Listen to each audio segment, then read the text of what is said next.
I have such a fun haul for you guys. So I just got back from my sister's house where we were having kind of a belated Thanksgiving dinner. We didn't actually have turkey, we had chicken instead. But it was really fun. It was a big family kind of thing with my parents and Florence and Noah and the baby and me. While I was in town though, I went to 2 small businesses that I really like, and I got some good stuff at each of them. So first, this is a box of stuff from a little bakery in downtown Westminster. It's a little crumpled because I had to stuff it in my bag in order to get everything up the stairs to my apartment in one trip.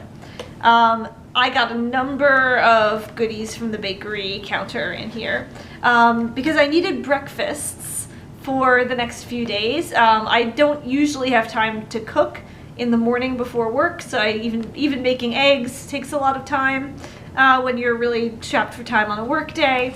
So I got a few things here that I think I'll be able to eat. I love their jam biscuits, and they have them on the weekends.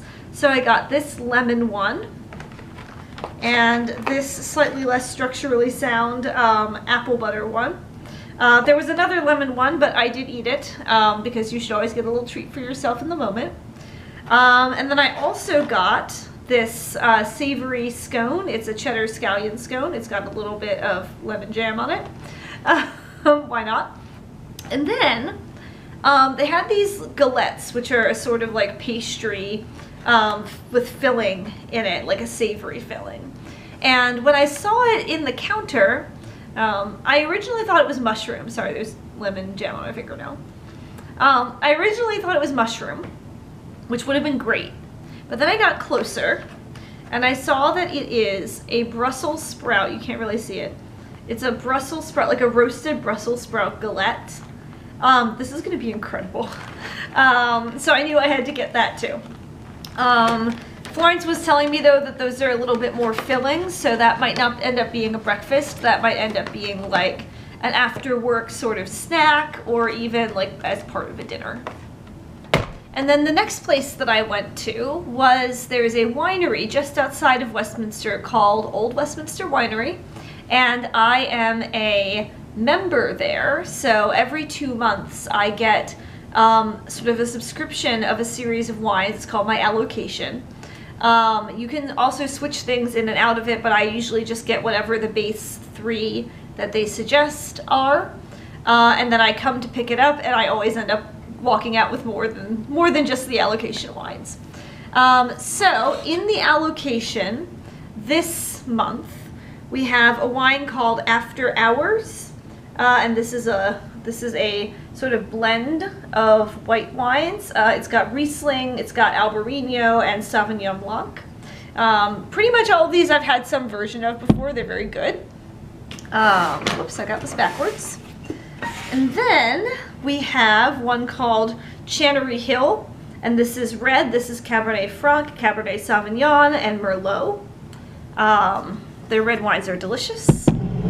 And then we've got one called Hilltop Road. I can't remember. I think this might be Florence's favorite of their wines.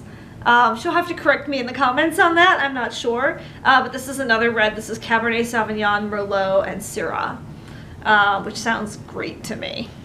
And then the 2 things that I got that were not in my allocation. The first one was, as a Christmas gift to myself, every year I go to Old Westminster Winery and I get the Solera.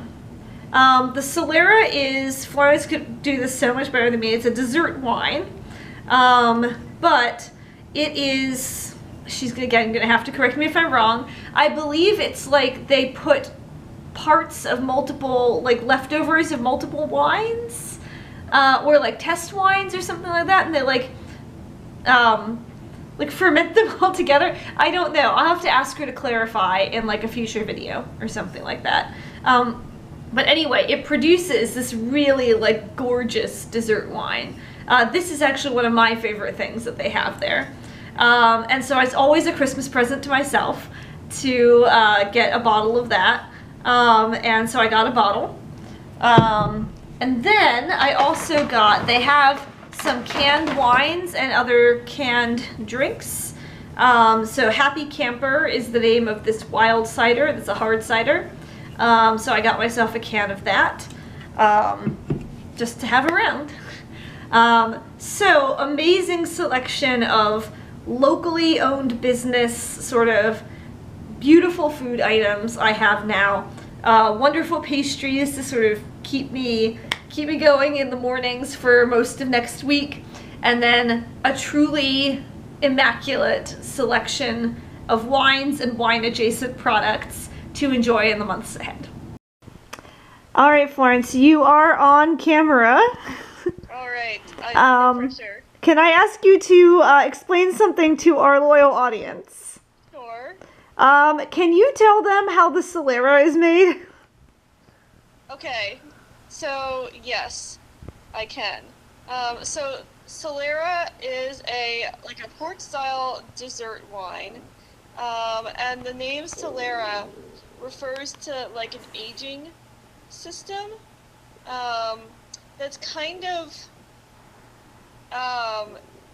so it's kind of complicated to explain, but it basically involves like a lot of like casks or barrels where you kind of move the wine around as it ages. So there's like always like old wine in there, and then you're constantly like adding newer wine and moving it around, basically. Okay.